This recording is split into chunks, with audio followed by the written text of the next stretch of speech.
গল্পের আশুবাই অগ্নিলা চ্যানেলে আপনারা শুনছেন আশাপূর্ণা দেবীর লেখা প্রথম প্রতিশ্রুতি।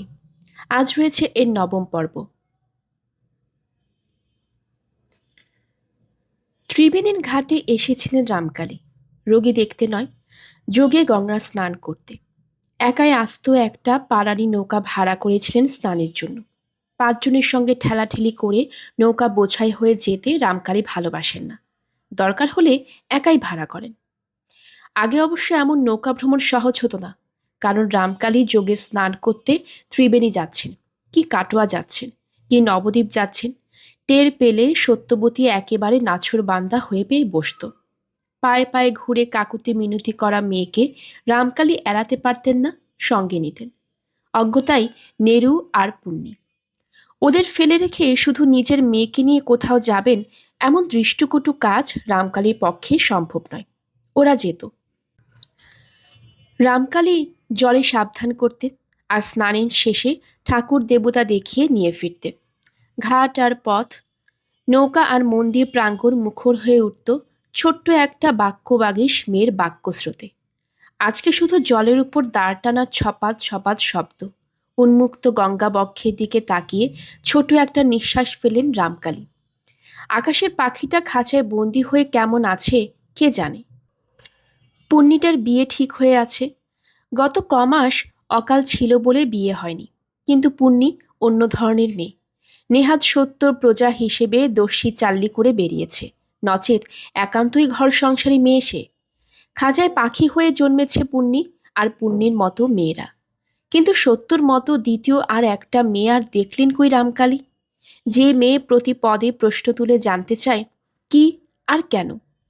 খোলা গঙ্গার দিকে তাকিয়ে আর একবার মনে হলো রামকালীর, কতদিন যোগে স্নান করিনি, মনে হচ্ছে যেন দীর্ঘকাল। আরেকটা নিঃশ্বাস পড়ল। মাঝিটা একবার কথা কয়ে উঠল, খুকি, শ্বশুর ঘরে কর্তাবাবু? রামকালী বললেন, হুম। আর বার দুই ছপাত ছপাত করে ফের মাঝিটা বলে উঠল, থাকবে এখন? সংক্ষেপে দেখি বলে আলোচনায় ইতির সুর টানলেন রামকালী। পুণ্যির বিয়ে আসছে, এই যা একটু আশার আলো দেখা যাচ্ছে, নইলে থাকবে ছাড়া আর কি। চিরকালই থাকবে সেখানে, আর সেটাই তো কাম্য। মোক্ষদার মতো অনবদ্য রূপ আর অশেষ তীক্ষ্ণতা নিয়ে আজীবন বাপের ঘরে বসে জ্বলতে থাকবে, এমন ভাগ্য কেউ মেয়ের প্রার্থনা করে না। ঘরে থাকা মেয়ে মানি দুর্ভাগা মেয়ে। অথচ মাঝে মাঝে পালে পার্বণে কি ভাতে পইতে বিয়ের কুটুম্বের মতো যে আশা, সেই আশায় মায়ের প্রাণ ভরতে পারে, বাপের ভরে না। অতএব তাতে ইতি হয়ে গেছে। কিন্তু শুধু মেয়ে সন্তান কেন, পুত্র সন্তান হলেই বা কতটুকু তফাত। ছেলে ঘরে থাকে, ছেলের ওপর জোর খাটে, এই পর্যন্তই। ছেলে বড় হয়ে গেলে আর কি তাকে নিয়ে মন ভরে? তাই হয়তো মানুষ জীবনের মধ্যে বারে বারে নতুন শিশুকে ডেকে আনে জীবনকে সরস রাখতে, ভরাট রাখতে। আবার তারপরেও আশ্রয় খোঁজে টাকার সুদের মধ্যে। নিত্যানন্দপুর ঘাট থেকে ত্রিবেণী ঘাট সামান্য পথ। মাঝি নৌকা বাঁধল, আর ঘাটে নেমেই প্রথম যার সঙ্গে চোখাচোখি হলো রামকালীর, সে হচ্ছে রানার গোকুল দাস। দূর থেকে রামকালীকে নামতে দেখে ছুটে ছুটে আসছে সে।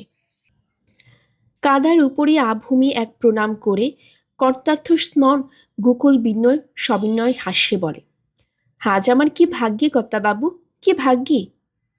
রামকালী মৃদু হেসে বলেন, সকালবেলা হঠাৎ ভাগ্যের এত জয় জোকার যে গোকুল। গোকুল বলে, তা জোকার দেব না আজ্ঞে, এই আপনার সঙ্গে দেখা হয়ে গেল, নইলে তো যেতে হতো সে নিত্যানন্দপুরে। এই নিন, পত্তর আছে আপনার। পত্র? কলকাতা থেকে আসছে, অভাবনীয়। বিস্মিত হলেন রামকালী, কিন্তু বিস্ময় প্রকাশ করলেন না। খামে আটা চিঠিটা নিজের পরিত্যক্ত গাত্র বস্ত্রের উপর রেখে দিয়ে বললেন, আচ্ছা ঠিক আছে, ভালো তো সব? আপনাদের আশীর্বাদে আজ্ঞে। বলে ঈষৎ উসখুস করে গোকুল বলে ফেলে, কলকাতার চিঠি আজ্ঞে? তাই তো দেখছি। বলে রামকালী গামছা কাঁধে ফেলে জলে নামেন। প্রথম সূর্যে কাঁচা রোদ ঝলসে উঠে কাঁচা সোনার রঙে দীর্ঘ দেহখানির ওপর। গোকুল হাঁ করে তাকিয়ে থাকে। থাকতে থাকতে মনে মনে ভাবে, ইস, যেন আকাশের দেবতা, কি দিব্য অঙ্গ। পত্রের কথা মন থেকে সরিয়ে ফেলে যথাকৃত সব সেরে উত্তরীয়ের কোণে পত্রখানা বেঁধে মন্দির দর্শনে অগ্রসর হলেন রামকালী। অজ্ঞতায় গোকুল আর একটা সাষ্টাঙ্গ প্রণাম সেরে বিদায় নিল। কলকাতা থেকে কার পত্র এলো সে কৌতূহল আর মিটল না তার। নৌকোয় বসে চিঠি খুললেন রামকালী, আর পড়ে স্তব্ধ হয়ে গেলেন। এই সকলের আলো তার সমস্ত উজ্জ্বলতা হারিয়ে যেন আসন্ন সন্ধ্যার মতো মলিন হয়ে গেল। সদ্য গঙ্গা স্নানে নির্মল রামকালী যেন একটা অপবিত্র দ্রব্যের সংস্পর্শে এসে নিজেকে অশুচি বোধ করলেন। চিঠি কোনো পরিচিতের নয়, অজ্ঞাত ব্যক্তির। তাছাড়া নিচে কোনো নাম দস্তখত নেই। বেনামি এই চিঠিতে শুধু সম্বোধনের বাগাড়ম্বর অনেক, কিন্তু সেটাই তো কথা নয়। চিঠির বক্তব্য এ কী ভয়ঙ্কর! বারবার পড়ার পর আরও একবার চিঠিখানা সামনে মেলে ধরলেন রামকালী। হস্তাক্ষর সুছাদের, লাইনগুলি পরিপাটি, বানান বিশুদ্ধ, কোনো লিখিত পড়িত লোকের দ্বারা লেখা, সেই বিষয়ে সন্দেহ নেই। উপরে শ্রী শ্রী বাগদেবীর শরণং দিয়ে শুরু। মহাময়ীর নাম শ্রীল শ্রীযুক্ত রামকালী চট্টোপাধ্যায় বরাবরেষু যথাযোগ্য সম্মান পুরুষর নিবেদন মেত। অত্র পত্রে এই জ্ঞাত করাই যে মহাশয়ের কন্যার অতীব বিপদ। তিনি তাহার শ্বশ্রুগৃহে যার পরনে লাঞ্ছিতা, উৎপীড়িতা ও অপমানিতা রূপে কাল যাপন করিতেছেন। বলিতে মন শিহরিত ও কলবেরও কম্পান্বিত হলেও জ্ঞাতার্থে লিখিতেছি, আপনার কন্যা তার পূজনীয় শ্বশ্রু মাতা কর্তৃক প্রহারিত হইতেছেন। সেই অবলা বালিকাকে রক্ষা করে নিষ্ঠুর পাষাণ পুরিতে এমন কেউই নাই। আপনার জামাতা ধর্মপত্নীর এবংবিধ নির্যাতনে অবিরত অশ্রু বিসর্জন সার করিয়াছে। গুরুজন দিকের ওপর তাহার আর কি বলিবার সাধ্য আছে? এবস প্রকার অবস্থায় মহাশয় যদি সত্তর কন্যাকে নিজ গৃহে লইয়া যান তবেই মঙ্গল। নচেত কি যে হইতে পারে চিন্তা করিতে মস্তক ঘূর্ণিত হইতেছে। মনুষ্যজনিত কর্তব্যবোধে ইহা আপনার গোচরে আনিলাম। নিজ গুণে সৃষ্টতা মার্জনা করিয়া কৃতার্থ করিবেন। অলমতি বিস্তরণ ইতি। না নাম স্বাক্ষর নেই। পত্র লেখকের বাচালতা বা বাগাড়ম্বের কৌতুক বোধ করবেন এমন মানসিক অবস্থা থাকে না রামকালীর। চিঠিটা আস্তে আস্তে মুড়ে মেরজায়ের পকেটে রেখে দিয়ে এই রৌদ্রকরোজ্জ্বল পৃথিবীর দিকে তাকিয়ে থাকেন তিনি। এত আলো পৃথিবীতে, তবু পৃথিবীর মানুষগুলো এত অন্ধকারে কেন? কিন্তু কে এই পত্রলেখক? সত্য শ্বশুরবাড়ি কোন শত্রু এভাবে মিথ্যা অপবাদ দিয়ে পত্র লিখে তাদের অনিষ্ট সাধন করতে চায়? কিন্তু তাহলে চিঠিতে কলকাতার ছাপ কেন? কলকাতা থেকে চিঠি আসে কি করে? ভেবে ভেবে অবশ্য একটা সিদ্ধান্তে পৌঁছলেন রামকালী। পত্রলেখকের অবশ্যই কলকাতার যাতায়াত আছে এবং নিজেকে গোপন রাখতে কলকাতায় অবস্থানকালে পত্র প্রেরণ করেছে। তবু একটা সমস্যা থেকেই যায়। পত্রের মধ্যস্থিত ওই বিভৎস সংবাদটা সত্যি না শত্রুপক্ষের মিথ্যা রটনা? রামকালী কি একেবারে নিজে গিয়ে তদন্ত করবেন, না লোক পাঠাবেন? বাইরের লোক গিয়ে কি ভেতরকার প্রকৃত তথ্য আবিষ্কার করতে পারবে? এক যদি কোনো স্ত্রীলোককে পাঠানো যায়, যারা 12 মাস রামকালীর সংসারে খেটে খায়, চিড়ে কোটানি, মুড়ি ভাজুনি ইত্যাদি, তাদেরই কারো একজনকে একটা সঙ্গী ও রাহা খরচ দিলে খবর এনে দিতে পারে। পল্লীগ্রাম সচরাচর এরাই কাজ করে। কিন্তু রামকালীর ওদের কথা ভেবে চিত্ত বিমুখ হল। কোনো খবর ওরা জানা মানে 7খানা গ্রামের লোকের জানা। ঈশ্বর জানেন কি খবর আনবে, আর সেই নিয়ে সারা গ্রামে আলোচনা চলবে। মনে হলো সত্যি যদি নিজে চিঠি লিখত। চিঠি লিখবার মতো বিদ্যে সত্য অর্জন করেছে, কিন্তু করে আর লাভ কি? পিত্রালয়ে নিজের খবর জানিয়ে চিঠি দেবে এমন সাধ্য বা সাহস তো হবে না। তবে আর মেয়েদের লেখাপড়া শিখে লাভ কি? বুকের মধ্যেটা কেমন মোচড় দিয়ে উঠল স্থিতপ্রজ্ঞ রামকালী কবরেজের। চোখের সামনে ভেসে উঠল সত্য সেই দৃপ্ত মুখচ্ছবি। সেই সত্য পড়ে মার খাচ্ছে, এ যে বিশ্বাস করো একেবারে অসম্ভব। না না, এই মিথ্যা চিঠি, শত্রুপক্ষের কাজ, নইলে কেনই বা? ভাবলেন রামকালী। সত্যের উপর নির্যাতন চালাবকে নেই বা কেন? অকারণ এত হিংস্র কখনো হতে পারে মানুষ? তাছাড়া শুধু তো শাশুড়ি নয়, তার শ্বশুর রয়েছেন। হাজার হোক একটা ভদ্র ব্যক্তি, তার জ্ঞাত সারে এরকম একটা হওয়া কখনোই সম্ভব নয়। আর বাড়ির লোকেরাও অজ্ঞাত সারে যদি কোনো পীড়ন চলে, পাড়ার লোকে টের পাবে কি করে? আবার ভাবলেন রামকালী, সত্যবতী তাদের একমাত্র পুত্রবধূ। বিনা প্রতিবাদে রামকালী তাকে শ্বশুর ঘর করতে পাঠিয়ে দিয়েছেন। তার সঙ্গে ঘর বসত হিসেবে প্রচুর সামগ্রী পাঠিয়েছেন, যাতে অন্তত শাশুড়ির মন ভোলে। তবু তারা সত্যকে নির্যাতন করবে? তাই কখনো সম্ভব? বললে দোষ, ভাবতে বাধা নেই। মেয়ের বিয়ের সময় ঘটক আনিত নানা পাত্রের মধ্যে এই পাত্রটিকেই পছন্দ করেছিলেন রামকালী, কেবলমাত্র তাদের পরিবারের লোকসংখ্যা কম বলে। সেই শৈশব থেকেই লক্ষ্য করেছেন তার মেয়ে জেদি, তেজি ও অনমনীয়। বৃহৎ গোষ্ঠীর অনেকের মন যোগে চলা হয়তো তার পক্ষে সহজ হবে না, সে বোধ রামকালীর ছিল। তাই ভেবেছিলেন এখানেই ভালো। বাপের একমাত্র ছেলে, দোষ কি? সত্য তো তার বাপের একমাত্র মেয়ে। ঘর জামাইয়ের স্বাদ একেবারেই ছিল না রামকালীর। শুধু এইটুকু মনে মনে ভেবেছিলেন ছেলেটা যেন নেহাত রাঙামূলো না হয়, লেখাপড়া একটু ধার যেন ধারে। তা সেই স্বাদটুকু মিটেছিল রামকালীর, মিটছিল।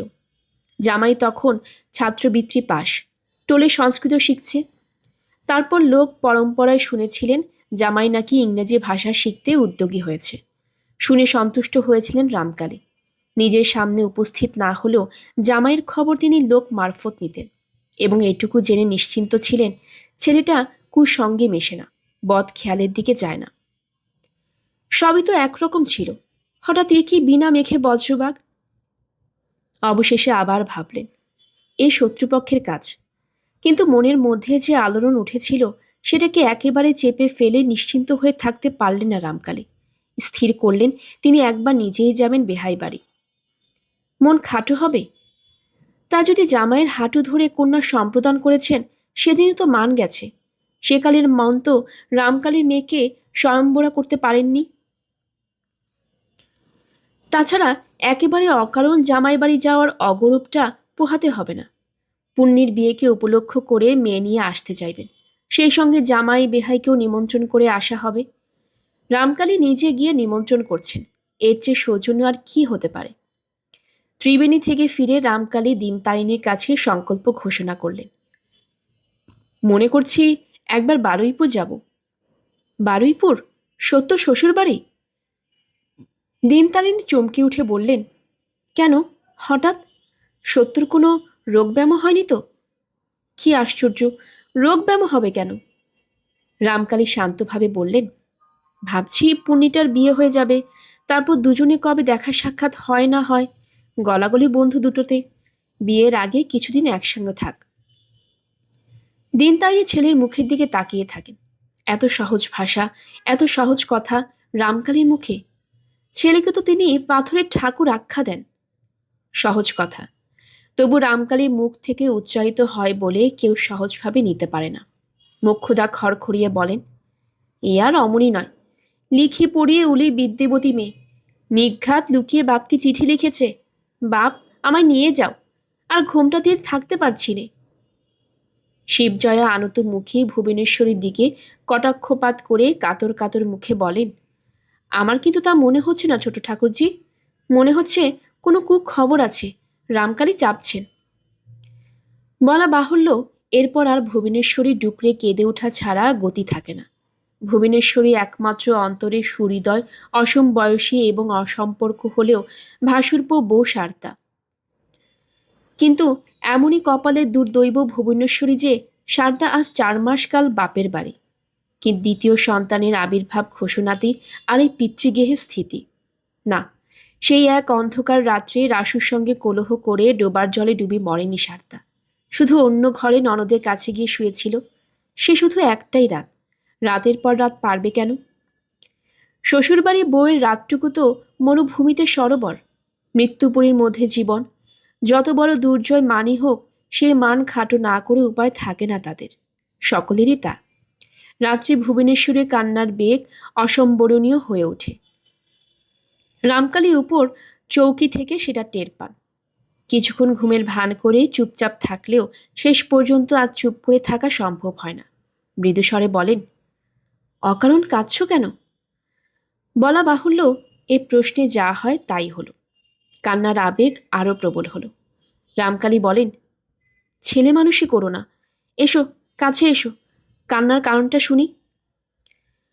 ভুবনেশ্বরী চোখ মুছতে মুছতে উঠেই এলো, এসে স্বামীর বিছানার এক প্রান্তে বসে চোখে আঁচল ঘষতে লাগলো। রামকালী ক্ষুব্ধ স্বরে বললেন, তুমিও যদি এইসব গিন্নিদের মতো হও তাহলে তো নাচার। অপরাধের মধ্যে বলেছি পুণ্যের বিয়ে উপলক্ষে সত্যকে কিছুদিন আগেই আনব। নিজে গেলে আর ওরা অমত করতে পারবে না। কিন্তু এই সহজ কথাটা না বুঝে সবাই মিলে এমন কাণ্ড করছো যে মনে হচ্ছে বুঝি কি একটা অমঙ্গলই ঘটে গেছে। আশ্চর্য। তা কিছু নয়, ভুবনেশ্বরী কষ্টে বলে। মেয়েটার জন্য প্রাণটা উতলা হচ্ছে তাই। হচ্ছে ঠিকই, হওয়া স্বাভাবিক। রামকালী স্নেহ গম্ভীর স্বরে বলেন, তোমার একমাত্র সন্তান, কিন্তু কান্নাকাটি করলে তো আর কিছু সুরাহা হয় না। মায়ের প্রাণ উতলা হয়, বাপের প্রাণে কি একেবারে কিছুই হয় না? আর একটু ক্ষুব্ধ হাসি হাসলেন রামকালী। ভুবনেশ্বরীর পক্ষে এ কথা জবাব দেওয়া সম্ভব নয়। অপ্রতিভ হয়ে বসে থাকে বেচারা। একটু পরে রামকালী বলেন, যাও, ভগবানের নাম স্মরণ করে শুয়ে পড়োগে, দেখি যদি নিয়ে আসতে পারি। ভুবনেশ্বরী সহসা আবার কেঁদে ভেঙে পড়ে বলে, আমার মন বলছে ওরা পাঠাবে না। রামকালী আর কিছু বললেন না, দুগ্গা দুগ্গা বলে পাশ ফিরে শুয়ে পড়েন। ভুবনেশ্বরী অনেকক্ষণ কেঁদে অবশেষে এসে শোয়। পরদিন মেয়ের বাড়ির যাত্রার আয়োজন করেন রামকালী। ইংরেজি পড়া আপাতত বন্ধ আছে, কারণ ভবতোষ মাস্টার গ্রামে নেই। ছাত্রদের জন্য সেকেন্ড বুক সংগ্রহ করতে কলকাতায় গেছে। নবকুমারের তাই এখন অবসর। কিন্তু হায়, অবসরকে কুসুম মণ্ডিত করে তুলবে এ ভাগ্য নবকুমারের কই? বাড়িতে যে দণ্ড বিশ্রাম সুখ উপভোগ করবে, খাবে মাখবে থাকবে, তারও জো নেই। সেখানে জাগন্ত অবস্থায় যতক্ষণ থাকে ততক্ষণই হৃৎকম্প হতে থাকে তার, কিন্তু ঘুমন্তই বা থাকে ততক্ষণ। রাত্রে এখন আর সেই মহিষ বিনিন্দিত ঘুম নেই নবকুমারের। বিছানায় শুয়ে ঘুম আসে না, উঠে বসে পায়চারি করে, জল খায়, আবার শোয়। এইভাবেই অনেকটা সময় কাটে। দিনের বেলা কর্মহীনের কর্ম, নিষ্কর্মার গতি পুকুরে ছিপ ফেলা। বন্ধু নিতাই আর সেই দুজনে সারা দুপুর সেই কাজটা করে, আজও করছিল। ফাতনা থেকে চোখ তুলতে হঠাৎ চোখে পড়ল নিতাইয়ের। বলল, অমন বাহারে পালকি চড়ে কে আসছে বল দেখি। নবকুমার তাকিয়ে বলল, তাই তো, দিব্যি পালকিখানা, তবে আসছে না বোধ হয়, গা পার হচ্ছে। বলল, কিন্তু দুজনের একজনও চোখ ফেরাতে পারল না। আর কম্পিত চিত্তে ভীত বুলক দেখল পালকি তাদের দিকেই আসছে। নবকুমার বলল, ছিপ ফেলে রেখে চোচো দৌড় দিই, আয়। নিতাই সবিস্ময়ে বলে, কেন, পালাবো কেন? আমার মন বলছে এ পালকি নিত্যনন্দপুরের। চিনিস বুঝি? চিনব কেন, অনুমান। মেয়ে নিতে পাঠিয়েছিস নির্দোষ। নিতাই, আমি পালাই। নিতাই ওর কোচার খুঁট চেপে ধরে বলে, পালাবি মানে? হেস্ত নেস্ত দেখবি না? আর একটু তর্কতর্কি হয় দুই বন্ধুতে, এবং সত্যি বলতে নবকুমার যতই পালাবার চিন্তা করুক, নড়তেও পারে না। টিকটিকির শিকারে নিজটির সম্মোহনী শক্তিতে আকর্ষিত কীটের মতো নির্জীব হয়ে বসে থাকে। পালকি এই দিকেই আসে, আরোহীর নির্দেশে বেহারার এখানেই নামায়, এবং আরোহী না নেমেই হাতছানি দিয়ে ডাকেন ওদের। ঘাটের ধার থেকে দুজনে উঠে আসে কোচার খুঁটটা টেনে গায়ে দিতে দিতে। তোমরা এই গ্রামের? ভরার গম্ভীর এই কণ্ঠস্বরে বুক কেঁপে ওঠে দুজনেরই। এবং যদিও নবকুমার শ্বশুরকে চেনে না, বিয়ের সময় তাকিয়েও দেখেনি। দুবার ষষ্ঠী বাটায় নেমন্তন্ন করেছিল, অসুখে ছুতো করে যায়নি, ভয়ে যায়নি। তবু তার মন বলতে থাকে, এ সেই। হ্যাঁ, রামকালী। তিনি ওদের ঘাড় নাড়া উত্তরের পর আবার বলেন, এ গ্রামের ছেলে, না ভাগিনীও? নিতাই এগিয়ে এসে বলে, আজ্ঞে আমি ভাগিনীও, শ্রীযুক্ত কৃষ্ণন দত্ত আমার মাতুল। আমার নাম নিতাইচন্দ্র ঘোষ, আর এই বাড়ুজ্যে বাড়ির ছেলে নবকুমার বাড়ুজ্যে, আমার বন্ধু।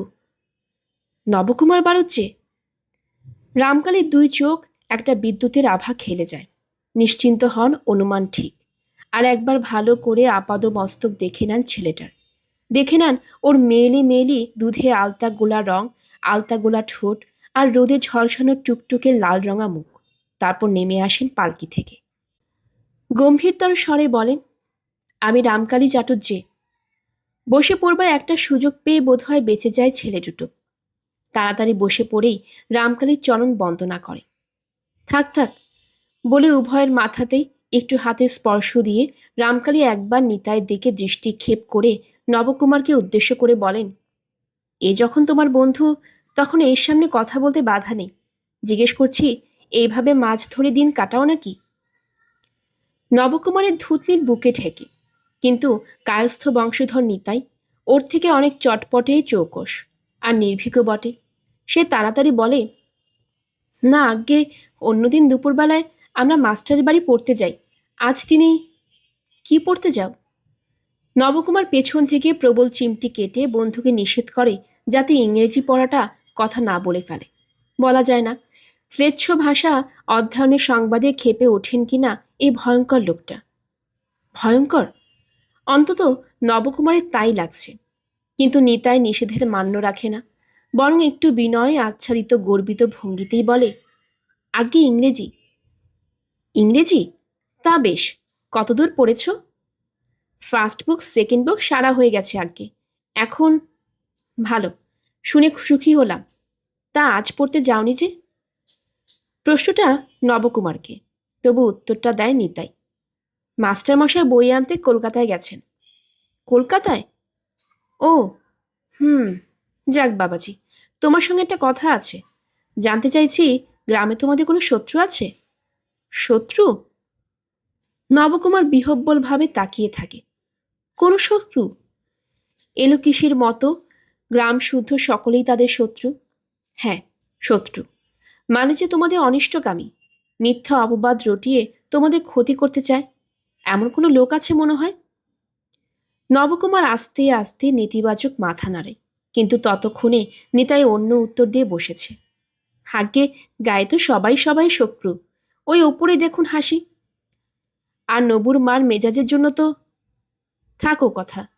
মৃদু ধমক দিয়ে ওঠেন রামকালী। মেঘ মন্ত্র স্বরে বলেন, গ্রামের সকলের হাতের লেখা চেনো? বলতে পারো এ লেখা কার? মেজায়ের পকেট থেকে চিঠিখানা বার করে সামান্য একটু মেলে ধরেন রামকালী। কিন্তু মেলে ধরবার দরকারই বা কি? ওরা তো জানে এই লেখা কার, ভবতোষ মাস্টারের। আর লেখার প্রেরণা নিতাই নিজে। মাস্টারের কাছে হতভাগ্য নবকুমারের ধর্মপত্রীর যন্ত্রণাময় জীবনের কাহিনী দিব্য বিশদ করে বলেছিল সে। এবং সহসা ভবতোষ মাস্টার ঘোষণা করেছিল, আচ্ছা, আমি এই প্রতিকার সাধনের যত্নবান হব। সাহেবদের দেশে কদাপি কেউ স্ত্রী জাতির প্রতি নির্যাতন সহ্য করে না। কি, চিনতে পারলে বলে মনে হয়? দুজনেই প্রবল বেগে মাথা নাড়ে। বলা বাহুল্য নেতিবাচক। হ্যাঁ বলে কে সিংহাসনের বুহব্বরে মাথা গোলাতে যাবে? ঠিক আছে, আমি তোমাদের ওখানেই যাচ্ছি। তোমার বাবা বাড়ি আছেন অবশ্যই? আছে। অস্ফুট এই শব্দটি এতক্ষণে রামকালীকে নিশ্চিন্ত করে। তার জামাতা বাবাজি বোকা নয়। পালকি বেহারাদের ডেকে জনান্তিকে কি যেন নির্দেশ দিয়ে রামকালী বলেন, চলো, এটুকু তোমাদের সঙ্গে হেঁটেই যাই। আমি আগে একটু দৌড়ে গিয়ে খবরটা দিয়ে আসি। বলেই বন্ধু নিতাই বিশ্বাসঘাতকের মতো নবকুমারকে অথই জলে ফেলে রেখে দৌড় মারে। রামকালী কয়েক পা অগ্রসর হয়ে সহসা স্বভাব বহির্ভূত স্বরে একটা প্রশ্ন করে বসেন, আমার মেয়ে কি তোমাদের গৃহে কোনো উৎপাত ঘটাচ্ছে? আগে সে কি? তোতলা হয়ে ওঠে নবকুমার। না, তাই প্রশ্ন করছি। সে বালিকা মাত্র, অবুঝ হওয়া অসম্ভব নয়। আগে না না। কালঘাম ছুটে যায় নবকুমারের। সে গায়ের একমাত্র আচ্ছাদন কোচার খুঁটটুকু টেনে কপালের ঘাম মুছতে থাকে। রামকালের মৃদু হাস্যে বলেন, অধীর হবার কিছু নেই। আমি কৌতূহল পরবশ হয়ে প্রশ্ন করেছিলাম মাত্র। যাক, আমি যার জন্য এসেছি তোমাকে জানাই, কারণ তুমি আমার জামাতা। বাড়িতে একটা শুভ কাজ আসন্ন, সে কারণ আমার কন্যাকে আমি নিয়ে যেতে মনস্থ করেছি। বিবাহের সময় অবশ্য যথারীতি নিমন্ত্রণ আসবে। তুমি এবং তোমার পিতা যাবে। তোমাকে কয়েকদিন থাকবার জন্য মেয়েরা অনুরোধ করতে পারেন। সেই সম্পর্কে আমি তোমার পিতা মাতাকে জানিয়ে যাব। থাকবার জন্য প্রস্তুত থেকো। এসবের আর কি উত্তর দেবে নবকুমার? ভয়ে আর আনন্দে, আশায় আর উৎকণ্ঠায় তার তো মুহুর্মুহু শ্বেত কষ্পবুলক দেখা দিচ্ছে। বাড়ির দরজা কাছাকাছি আসতেই নবকুমার সহসা কাতর কণ্ঠে বলে ওঠে, আমি যাই। কি আশ্চর্য, যাবে কেন? হ্যাঁ, আমি যাই, নিতাই আছে। বলে এদিক ওদিক তাকিয়ে শ্বশুরের পায়ের কাছে মাটিতে একটা খাবল দিয়ে ছুট মারে নবকুমার। রামকালী সেদিকে চেয়ে একটা নিঃশ্বাস ফেলে। লেখাপড়া শিখেছে, কিন্তু মানুষ হচ্ছে কি? ঠিক এই সময় নিতাই নবকুমারদের বাড়ি থেকে বেরিয়ে আসে, আর নীলাম্বর বাড়ুজ্যে দরজা কাছে দাঁড়িয়ে একটি সুনিপুণ হাস্য সহযোগে বলেন, বেহাই মশাই যে, কি মনে করে? বেলা না পড়তেই আবার রামকালী পালকি ফিরতি মুখ ধরেছে, একা রামকালীকে নিয়েই। এখন পালকির খোলা দরজা দিয়ে পরন্ত সূর্যের স্বর্ণাভা উকি মারছে। শেষ ফাল্গুনের উড়ো উড়ো বাতাস যেন দুষ্ট শিশুর মতো মাঝে মাঝে ঝুপ করে ঢুকে পড়ে একটা টু দিয়ে যাচ্ছে। আকাশে বাতাসে পাতায় সর্বত্রই একটা আলো ঝলসানো আনন্দের আবেশ। কিন্তু প্রকৃতির এই মধুর রূপে মন দেবার মতো মন এখন নেই রামকালীর। কি এক দুরন্ত ক্ষোভে মনটা যেন হাহাকার করছে। মনে হচ্ছে কোথায় যেন মস্ত একটা হার হয়ে গেছে তার। ভদ্রতা বোধহীন নীলাম্বর বাড়ুজ্যের কাছে কি পরাজয় ঘটেছে রামকালীর? মেয়েকে নিয়ে আসতে পারেননি, এ ক্ষোভেই মন এখন অস্থির। কিন্তু প্রকৃত ঘটনা তো তা নয়। নীলাম্বর তো ভদ্রতার চূড়ান্ত দেখিয়েছেন। মেয়ে নিতে এসেছেন, এই প্রস্তাব তোলা মাত্রই নীলাম্বর অমায়িক হাস্যে বলেছেন, বিলক্ষণ, এ তো অতি উত্তম কথা। আপনার কন্যা আপনি নিয়ে যাবেন, যতদিন ইচ্ছে রাখবেন, হেতে আমার কি বলবার আছে? ওরে কে আছিস, পঞ্জিকাটা একবার নিয়ে আয় তো। রামকালী বলেছিলেন, পঞ্জিকা আমি দেখে এসেছি, আগামীকাল সর্বশুদ্ধা ত্রয়োদশী। 12 ভালো, কালই নিয়ে যাব। রাত্রিবাস না করে উপায় থাকছে না, কাজে গ্রামে কোনো ব্রাহ্মণ বাড়িতে শয়নের একটু ব্যবস্থা করে দিন। কিন্তু অনুগ্রহ করে কোনো আহারাদি আয়োজন করতে যাবেন না, বেহারাদের জলপানি ব্যবস্থা ওদের সঙ্গে আছে। নীলাম্বর মেয়ের ভঙ্গিতে গালে হাত দিয়ে বলে উঠেছিলেন, বলেন কি বেহাই মশাই, আমার এত বড় বাড়ি, এত বড় ঘরদালান থাকতে আপনি অন্যত্র। রামকালী গম্ভীর হাস্যে থামিয়ে দিয়েছিলেন। বেহাই মশাই কি হিন্দু বাঙালির লোকাচার বিস্তৃত হচ্ছেন? জামাতা গৃহে রাত্রিবাস কি লোকাচার সম্মত? নীলাম্বর হাসির সঙ্গে একটি হ্যাঁ হ্যাঁ শব্দ করে বলেছিলেন, তা অবশ্য, কিন্তু আপনার কন্যার সন্তান জন্মের পর তো আর এ জেদ রাখতে পারবেন না। রামকালী আরো গম্ভীর হয়ে বলেছিলেন, সন্তান নয়, পুত্র সন্তান। কিন্তু সদূর ভবিষ্যতে আলোচনায় বৃথার সময় অপচয় দরকার কি? এখন কন্যার সঙ্গে একবার সাক্ষাতের ব্যবস্থা করুন। বিলক্ষণ, হে আবার ব্যবস্থা কি? ওরে শুধু তোদের বউকে একবার মাঝের ঘরে নিয়ে আয়, বেহাই মশাই একবার দেখবেন। তবে নীলাম্বরের ব্যবহারে খুঁত কোথায়? এর চাইতে ভদ্র ব্যবহার আর কি আশা করা যায়? কত বাড়িতে তো বউয়ের বাপ ভাই এলে বাইরে থেকে জলপান খাইয়ে দিয়ে বিদায় হয়, মেয়ের সঙ্গে দেখা করতে দেওয়া হয় না।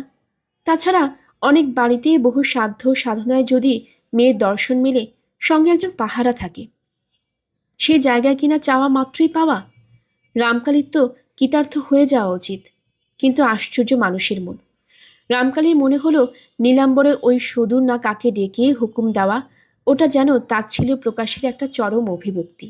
ওর সুরটার মধ্যে এই কথাগুলি ঠিক খাপ খেত। ওরে কে আছিস, এক মুঠো ভিক্ষে দিয়ে যা তো, ভিখিরিটি চেঁচাচ্ছে। নিজেকে গ্লানি মুক্ত আর সমস্ত পরিবেশটা অসুচি মনে হলো রামকালী। কিন্তু উপায় কি? জামাইয়ের বন্ধু সেই ছেলেটা উঠোনে দরজা ধরে দাঁড়িয়ে রয়েছে দেখা যাচ্ছে। নিজে সে গেল কোন দিকে?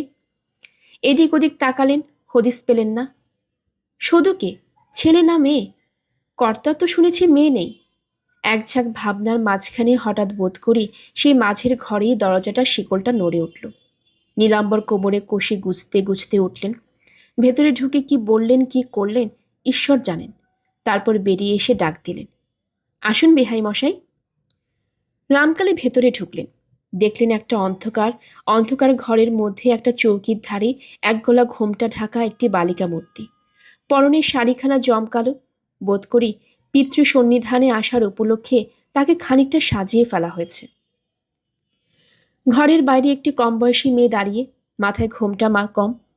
রামকালী এসে ঢুকতেই মেয়েটি তাড়াতাড়ি তার পায়ের ধুলো নিয়ে খাটো গলায় বলল, ওই যে কথাবার্তা কন। তারপর আরও খাটো গলায় হঠাৎ মেয়ে নিয়ে যাবেন বলেই টুক করে পাশের একটা দরজা দিয়ে কোথায় ঢুকে গেল। কিন্তু ওর ওই অস্ফুট কথাটা পরিপাক করবার আগেই আরেকটা চাপা অথচ তীব্র কথা কানে এলো তার, বউকে একলা রেখে চলে এলি যে বড়। বাহ, আমি আবার সঙ্গের পুতুলের মতো কি দাঁড়িয়ে থাকবো? লজ্জা করে না? উত্তরে এই কথাটুকুও কানে এলো। তারপর আবার সে তীব্র স্বর, ওরে আমার লজ্জা হলি লজ্জাবতী, একলা হয়ে এখন বাপের কাছে সাতখানা করে লাগাক। এর উত্তর আর কানে এলো না রামকালী। কিন্তু ইতিপূর্বে তিক্ত মন কি একরকম বিকল হয়ে বিষাদ হয়ে গেল। কন্যা সন্দর্শনের প্রথম আনন্দটাই শিথিল হয়ে গেল। সে অবকাশে গুণ্ঠনবতী সত্য নিদন্ত নীরবে বাপকে একটি প্রণাম করল। প্রণাম করে যথারীতি পায়ের ধুলো মাথায় বুলোতে ভুলে গেল না। কিন্তু রামকালী সহসা এমন বিচলিত হলেন কেন? সত্যর এই আচরণে বুকের ভেতরটা হাহাকার করে উঠল তার কেন? যে হাহাকার এখনো থামাতে পারছেন না এই স্থিতপ্রজ্ঞ মানুষটাও রামকালীকে আশা করেছিলেন তার সেই সত্য অবিকল তেমনই আছে। বাপকে দেখে ছুটে এসে ঢিপ করে একটা প্রণাম ঠুকে গিন্নিদের মতো বলে উঠবে, কি বাবা, এতদিনে মেয়েটাকে মনে পড়ল? ধন্যে বলে বাপের প্রাণ, এতদিনে একবার দেখতে আসতে ইচ্ছে হলো না মেয়েটা মরল কি বাঁচল। যাই, ভাগ্যিস পুণ্যিপিসের বিয়েটা লেগেছিল, তাই না? অথবা এটাই কি মনে করেছিলেন সত্য আর আগের সত্য নেই, একেবারে বদলে গেছে, তাই প্রত্যাশিত হৃদয়ে অপেক্ষা করছিলেন দেখা মাত্রই ঝাঁপিয়ে এসে পিতৃবক্ষে আশ্রয় নিয়ে নিঃশব্দে কেঁদে ভাসাবে সে, আর তার সে অবিরল অশ্রুধারায় রামকালীর জ্বালা করা বুকটা ঠান্ডা হয়ে যাবে। কিন্তু এই ইচ্ছে তো রামকালী হবার কথা নয়। আবেগ প্রবণতা তো রামকালীর সম্পূর্ণ রুচি বিরুদ্ধ। মন কেমন করা বা অনেকদিন পরে দেখা হওয়া ইত্যাদি উপলক্ষ করে বউ কাঁদছে কাটছে দেখলে ভ্রু কুঁচকে উঠে তার। স্বয়ং রামকালী দুহিতায় যদি সেই খেলেও আর সস্তা পদ্ধতিতে আবেগ প্রকাশ করে বসে, রামকালী অসন্তুষ্ট হতেন নাকি? বহু বিচিত্র উপাদানে গড়া মানব মন কখন কি চায় বলা বড় শক্ত। কি চায় নিজে বুঝতে পারে না, শুধু এক এক সময় একান্ত বেদনায় বলে, এ কি হলো, এ তো আমি চাইনি। তাই চির অবচলিত রামকালী হঠাৎ আজ নিজের মেয়ের এই শান্ত সভ্য বধূমূর্তি দেখে বিচলিত হয়ে ভাবলেন, এ কি হলো? কথা জোগায় না রামকালীর। মৃদু গম্ভীর কণ্ঠ থেকে শুধু একটু কুশল প্রশ্ন উচ্চারিত হয়েছিল, ভালো আছো তো?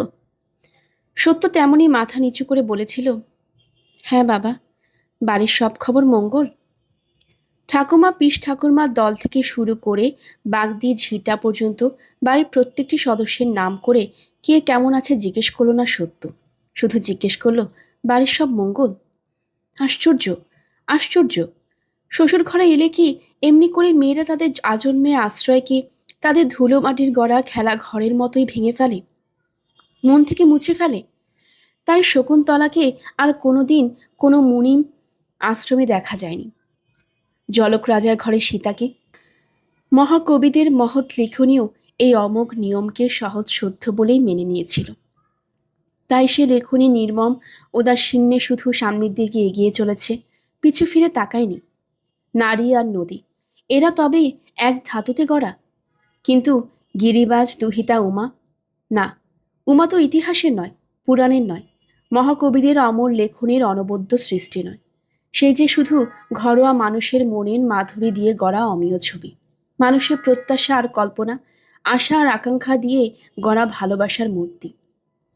রামকালী মনের মধ্যে অনেক ভাবতরঙ্গের একটা আলোড়ন উঠেছিল, যেমনটা তার সচরাচর হয় না। ভাবলেন, তবে কি সত্য সম্পর্কে এতদিন যে মূল্যবোধ তার মনের মধ্যে ছিল সত্য তার উপযুক্ত নয়? সত্য সেই সাধারণ মেয়ে যারা সহজেই বদলে যায়। ভাবলেন, তবে কি মার খাওয়ার কথাটাই সত্যি, আর সত্য একেবারে নিহাদ একটা ভীরু মেয়ে মাত্র, যে মেয়েরা পড়ে মার খায় আর মার খেয়ে ভয় কাটা হয়ে থাকে, নিজেকে প্রকাশ করতে সাহস পায় না। সত্য সম্পর্কে এমন হতাশ হয়ে বুঝি রামকালীর মধ্যে এত আলোড়ন। তবু সে আলোড়নকে সংহত রেখে রামকালী বলেছিলেন, হ্যাঁ, সব সংবাদ মঙ্গল, পুণ্যির বিয়ে 16ই বৈশাখে, তাই তোমাকে নিয়ে যাবার সংকল্প করে এসেছি। হ্যাঁ, ঠিক এই কথাটা উচ্চারণের পরেই বুকের মধ্যে যেন একটা হাতুড়ি ঘা খেলেন রামকালী। বাবা গো, তুমি কি ভালো, বলে আহ্লাদে চেঁচিয়ে উঠল না সত্য। তার বদলে বলল, বৈশাখের মাঝামাঝি বিয়ে, আর এখন তো সবে ফাগুনের শেষ, এত আগে থেকে নিয়ে যেতে চাইলে এরা কিছু মনে করতে পারে বাবা? রামকালী সুগভীর একটা নিঃশ্বাস গোপন করে বলেছিলেন, ওরা অমত করেনি, করেনি সে ওদের ভদ্রতাই, কিন্তু বাবা, আমাদেরও তো একটা বিবেচনা করা দরকার। এদের অসুবিধা ফেলে তোমার তাহলে এখন যাওয়ার মত নেই? আর একটা নিঃশ্বাস গোপন করতে হয় রামকালীকে। সত্য এবার মুখ তুলে তাকায়, সোজাসুজি একেবারে বাপের চোখের দিকে। বাহারের শাড়ির ঘোমটাটা খসে পিঠের ওপর পড়ে যায়, তাই সত্য সে বাঘ নামানা কোকড়া চুলে ঘেরা মুখটা সবটাই স্পষ্ট দেখতে পাওয়া যায়। আর চোখের দৃষ্টিটা তার বেশ একটু সময় নিয়ে বাপের মুখের দিকে নিবদ্ধ থাকে। তারপর চোখ নামিয়ে নিয়ে খসে পড়া আঁচলটা মাথায় তুলতে তুলতে উত্তর দেয় সত্য। তা কার্যক্ষেত্রে মত নিয়ে বলতে হয় বই কি, ঠাকুরনের শরীর স্বাস্থ্য ভালো নয়, একা ননদের ঘাড়ে সমগ্র সংসার। রামকালী ঈষৎ বিস্মিত প্রশ্নে বলেন, ননদ? নবকুমারের ভাগিনী আছেন নাকি? সহোদর বোন নন, তবে সহোদরের বাড়া বাবা, পিস্তুত ননদ, ওই যে যিনি তোমাকে এ ঘরে এনে পৌঁছে দিলেন। ও। ননদ প্রসঙ্গে ইতি টেনে রামকালী বলেন, যাবার যখন উপায় নেই তখন আর কি করবার আছে। অতএব রাত্রে আমার এ ঘরে, এ গ্রামে অবস্থান করার প্রয়োজন দেখি না। এখনই রওনা দেব। তার আগে একটা প্রশ্ন তোমায় করছি। তুমি তো লেখাপড়া কিছু শিখেছিলে, পত্র দিয়েও পড়তে পারো মনে হয়। এই চিঠিটা পড়ে মানে বুঝতে পারবে? জামার পকেট থেকে চিঠিটা বার করেন রামকালী। চিঠিখানা কিন্তু সত্য তাড়াতাড়ি হাত বাড়িয়ে নেয় না, মৃদুস্বরে বলে, কার পত্তর? সেটাই তো আমার জানা নেই, তুমি হয়তো জানতে পারবে। অতঃপর চিঠিটা হাতে নিয়ে কয়েক ছত্র পড়ে সত্য। ঈশ্বর জানেন ঘোমটার মধ্যে তার মুখের চেহারা কেমন হয়ে ওঠে, কিন্তু গলাটা তো ঠিকই থাকে। ঠিকঠাক শান্ত গলায় বলে ওঠে সে, এত বড় একটা জ্ঞানবান বিচক্ষণ ব্যক্তি হয়ে বুঝতে পারলে না বাবা? এ কোনো শত্রুরের কাজ।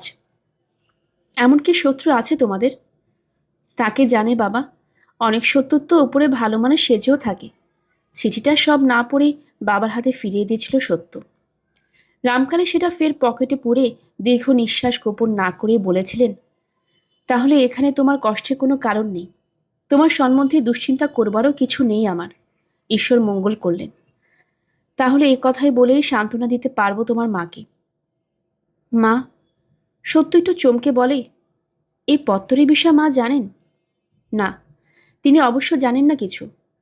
রামকালী ঈষৎ হাসির মতো করে বলেন, তবে মেয়ে মেয়ে করে একটু উতলা হয়েছেন তো। যাক, তোমার প্রতি যে কোনো দুর্ব্যবহার হয় না, এটাই শান্তির বিষয়।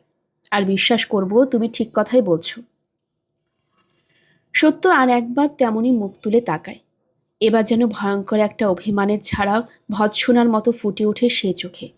তারপর চোখ নামে, মৃদু আর দৃঢ় কণ্ঠে বলে সত্য, পেতল কাঁসার ঘটিটা বাটিটাও একত্রে থাকলে মধ্যে মধ্যে ঠোকাঠুকি লাগে বাবা। আর এই তো জলজ্যান্ত মানুষ, একেবারেই ঠোকাঠুকি লাগে না, লাগবে না, এই কথা কি জোর করে বলা যায়? তবে এটুকু বিশেষ মেয়ের প্রতি রেখো বাবা, কোনো অন্যায় সে করবেও না, সইবেও না। তারপর রামকালী চলে এসেছিলেন। সত্য আর এক দফা প্রণাম করেছিলেন। কিন্তু এখানে ইতি নয়। মেয়েকে না নিয়ে যে চললেন বেহাই মশাই, এ প্রশ্নের উত্তর দিতে হয়েছিল রামকালীকে। আর মিথ্যা কথা বানিয়ে বলতে না পারার জন্য বিদ্রুপ হাস্য ব্যঞ্জিত বিস্ময় প্রশ্নও শুনতে হয়েছিল। সত্যর শ্বশুর সেই তার মেয়েলি ভঙ্গিতে গালে হাত দিয়ে বলেছিলেন, বলেন কি বেহাই মশাই, মেয়ে বাপের ঘর যেতে চায় না, এ যে বড় তাজ্জব কথা শোনালেন দেখছি। নিজের জন্য ততটা নয়, রামকালী মনে হয়েছিল কুকুরের কামড় হাঁটুর নিচে, কিন্তু সত্যর শ্বশুর সম্পর্কে যে তার এই প্রবাদটা সহজে মনে আসতে পারল, এটাই তো কম গ্লানির কথা নয়। আশ্চর্য, ওদের ব্যবহারে বিনয় আর সৌজন্য প্রকাশের ঘটা তো কম ছিল না। তবু কেন রামকালীর ওদের স্থূল অমার্জিত মনে হয়েছিল? জামাইটা অবশ্য নেহাত বোকা বোকা, প্রকৃত কেমন কে জানে। তার সেই তো মাত্র একবার দেখা দিয়ে উধাও হয়ে গেল। বন্ধুটাকে তবু আবার দেখলেন, কিন্তু জামাইকে নয়। বন্ধুটা যে সত্য শ্বশুর শাশুড়ির প্রতি শ্রদ্ধাশীল নয়, তা বেশ বোঝা যাচ্ছে। শ্রদ্ধার যোগ্যও নয় ওরা। তবু আর একবার বুকটা কেমন মুচড়ে উঠল রামকালীর।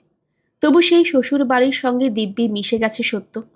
এমন মিশে গেছে যে শাশুড়ির শরীর স্বাস্থ্যের অজুহাতে বাপের বাড়ি যাওয়ার প্রলোভন ত্যাগ করল। সুযোগ পেয়েও বাপের বাড়ি যেতে চাইল না। এরকম মেয়ে রামকালী কি তার এতখানি জীবনে এর আগে কখনো দেখেছেন? অথচ ঠিক বোঝাও যাচ্ছে না তাকে। হয়তো তাকে আর কোনোদিনই বোঝা যাবে না। রামকালীর মেয়ে রামকালীর কাছ থেকে অনেক দূরে চলে গেছে, হয়তো আরও অনেক অনেক দূরে চলে যাবে। সেই সত্যকে আর কোনোদিনই খুঁজে পাওয়া যাবে না। চির নিঃসঙ্গ রামকালীর অন্তরে একটিমাত্র ছোট্ট সঙ্গী। রামকালীর আকাশের আলো ঝিকঝিকে ছোট্ট একটি তারকা চিরদিনের মতো হারিয়ে গেল। হঠাৎ চিন্তার ছেদ পড়ল। চোখে পড়ল পালকের পাশ দিয়ে বেহারাদের সঙ্গে তাল মিলিয়ে আরও একটা মানুষও দৌড়াচ্ছে। কখন থেকে দৌড়াচ্ছে? হঠাৎ কোথা থেকেই বা এলো? কিছু বলতে চায় নাকি? রামকালী বেহারাদের আদেশ দিলেন থামতে। আর তারপরেই নজরে পড়ল এ সেই নিতাই, তার জামাইয়ের বন্ধু। কি খবর? কিসের একটা প্রত্যাশায় রামকালীর মুখটা উচ্ছল হয়ে উঠল। কি ভাবলেন তিনি? তার সত্যবতী কি আবার বাপকে ফিরিয়ে আনতে ডাক দিয়েছে? এখন কেঁদে ফেলে বলবে, মেয়ের মুখের কথাটা তুমি দেখলে বাবা, তার অভিমানটাকে দেখলে না? একবার না করেছি তো রাগ দেখিয়ে চলে গেলে। অনেকগুলো কথা মনের মধ্যে হুড়োহুড়ি করে উঠল। তবু সংযত কণ্ঠে প্রশ্ন করলেন রামকালী, কি খবর? নিতাই হাঁপাচ্ছিল। একটু জিরিয়ে নিয়ে বলে, বাঁচালো তো মার্জনা করবেন তালুই মশাই। বলতে এসেছি, এ কি করলেন? মেয়ে নিতে এসে খালি হাতে ফিরে যাচ্ছেন? বারুজ্য মশাইয়ের কাছে হেরে গেলেন। রামকালীর মুখ লাল হয়ে ওঠে। কষ্টে আত্মসংবরণ করে বলেন, বাঁচালো তো মার্জনা করা শক্ত হচ্ছে। বুঝেছি, কিন্তু বড় আশায় হতাশায় হয়ে ছুটে এসেছি। আপনার কন্যাকে নিয়ে গেলেন না বটে, কিন্তু এরপর আর হয়তো মেয়েকে জীবিত দেখতে পারবেন না। হয়তো আত্মঘাতী হয়ে মেয়ে তো আপনার ভাঙে তো মচকায় না। সহসা রামকালী চাপা ভারী গলায় প্রবল একটা ধমক দিয়ে ওঠেন। দেখতে তো বেশ ভদ্র সন্তান বলে মনে হচ্ছে। প্রকৃতি এমন ইতরের মতো কেন? ইতরের মতো? নিতাই বিহব্বলভাবে তাকিয়ে থাকে। রামকালীর স্বভাব গম্ভীর স্বরে বলেন, অপর গৃহে কুলবধূ সম্পর্কে কোনো আলোচনা ইতরতাই নামান্তর। বেশ। নিতাই অভিমান ক্ষুব্ধ মুখ নিচু করে বিদায় প্রণাম করে বলে, আর কি বলবো বলুন। তবে একা আমি আস্পর্ধা করিনি, আপনার জামাই নবকুমারী। ঢোক গিলে বলে নিতাই। সে বলছিল, চোখের সামনে স্ত্রী হতে দেখব, প্রতিকার করব না। তাই আমি। নিতাই আস্তে আস্তে চলে যায়। রামকালী স্তব্ধ হয়ে সেদিকে তাকিয়ে থাকেন। আত্মমর্যাদা বিসর্জন দিয়ে রামকালী কি ওকে ফিরে ডাকবেন? কিন্তু ডেকে তারপর আদ্যপান্ত ঘটনা জেনে নিয়ে ফের আবার ছুটবেন জামাই বাড়ি। তারপর আবার তাদের বলবেন, না, আমার ভুল হয়েছে, মেয়ে বালিকা, খামখেয়ালির বশে কি বলেছে সে কথা কথাই নয়, ওকে নিয়ে যাব। আচ্ছা তারপর যদি সত্য আবার বলে, সে কি বাবা, আবার ফিরে এলে কি বলে? আমি তো বলেছি এখন যাওয়া হবে না। তখন তখন কি করবেন রামকালী? সত্য ওই কথার পর বলবেন, পাগলি মেয়ে, পাগলামি রাখ, তোর মা তোকে না দেখে কেঁদে দিন কাটাচ্ছে। বলবেন, তোকে না নিয়ে একা ফিরতে আমার প্রাণটা হাহাকার করছে। বলবেন, না তা হয় না।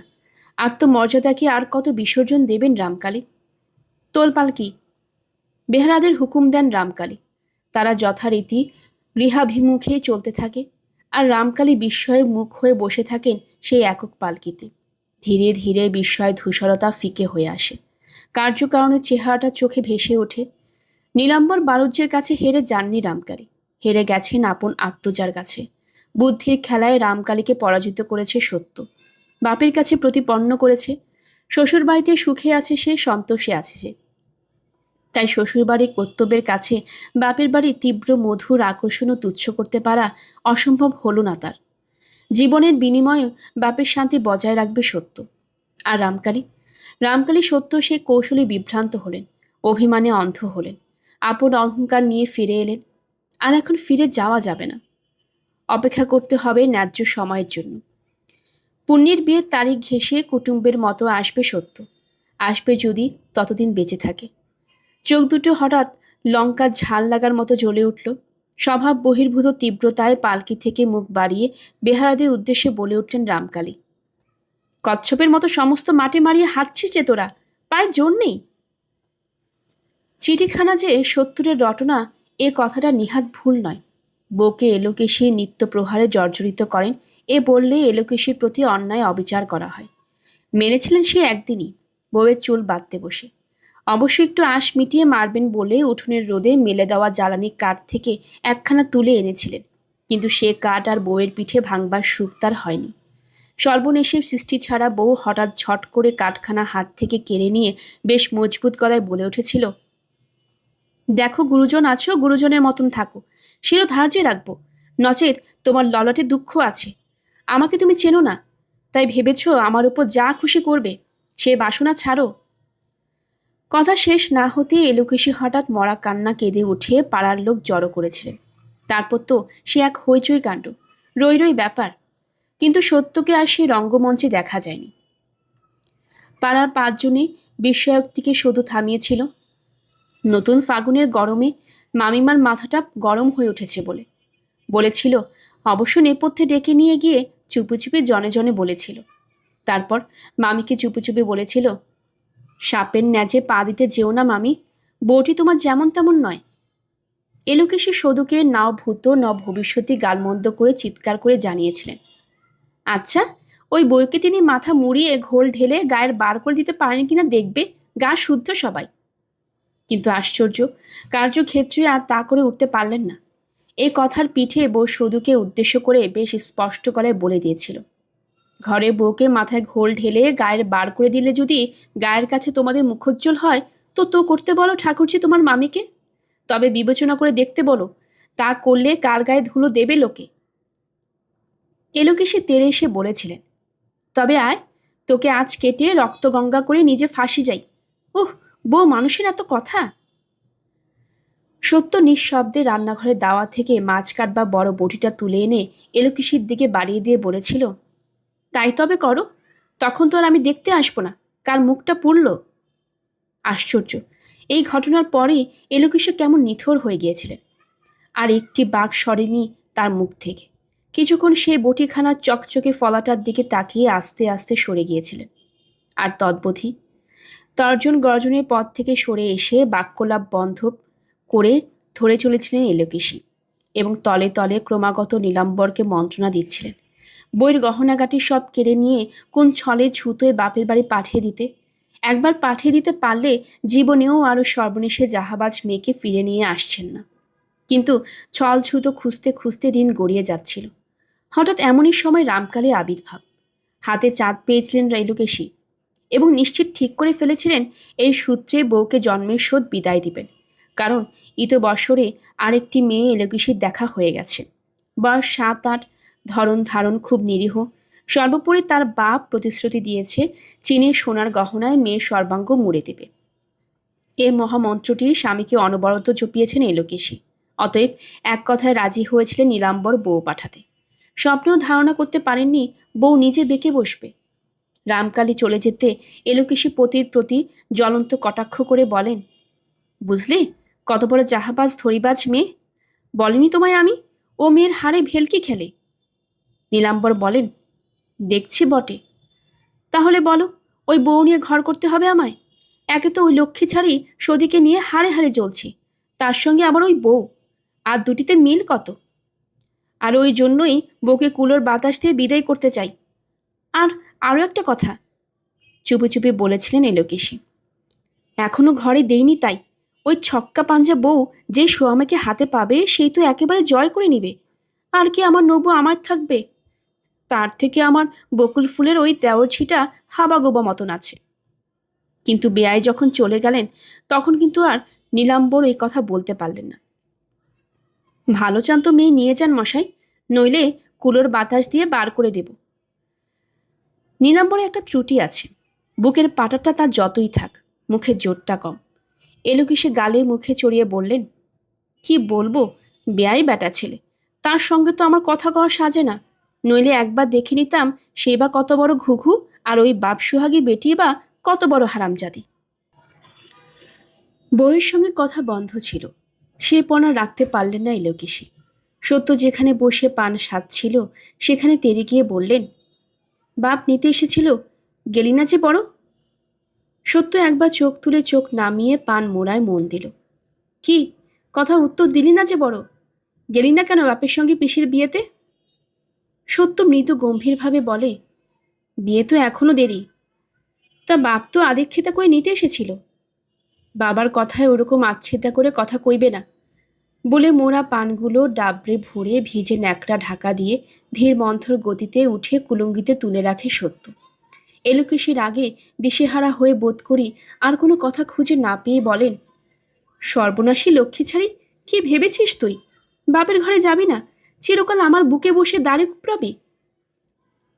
সত্য একবার ফিরে তাকিয়ে শাশুড়ির দিকে একটি অন্তর্ভেদী দৃষ্টি নিক্ষেপ করে বলে, সর্বনাশীকে যখন কুলো ডালা দিয়ে বরণ করে ঘরে এনেছ, তখন চিরকাল তার বোঝা বইতে হবে বই কি। গল্পের আসরবাই অগ্নিলা চ্যানেলে আপনারা শুনছিলেন আশাপূর্ণা দেবীর লেখা প্রথম প্রতিশ্রুতি। আজ ছিল এর 9ম পর্ব। আপনারা যারা আমার নতুন চ্যানেলটি শুনছেন, কাইন্ডলি চ্যানেলটি সাবস্ক্রাইব করে নেবেন। এই গল্পের পরবর্তী পর্ব শোনার জন্য আপনাদের সবাইকে আমন্ত্রণ জানানো হলো। সবাই ভালো থাকবেন। ধন্যবাদ।